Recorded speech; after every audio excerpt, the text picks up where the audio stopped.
ഹരേ കൃഷ്ണ. ക്ഷേത്രനടയിൽ വെച്ച് നിങ്ങൾക്ക് ഇങ്ങനെ സംഭവിച്ചിട്ടുണ്ടോ? നിങ്ങൾ ക്ഷേത്രത്തിൽ നിന്ന് ദുഃഖമില്ലാതെ കരഞ്ഞിട്ടുണ്ടോ? തൊണ്ടയിൽ നിന്ന് ഉമിനീർ പോലും ഇറക്കാൻ കഴിയാതെ ഹൃദയം വെങ്ങിയിട്ടുണ്ടോ?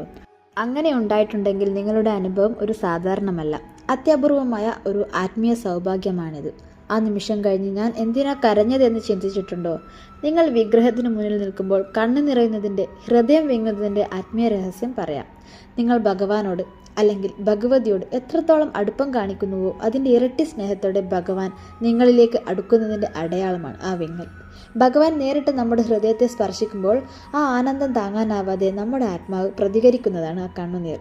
നിങ്ങളുടെ ആത്മാവിനെ ഭഗവാൻ നേരിട്ട് ആശ്ലേഷിക്കുകയാണ്. ഈ ആനന്ദ കണ്ണീർ നിങ്ങളുടെ ഹൃദയശുദ്ധിയുടെ തെളിവാണ്.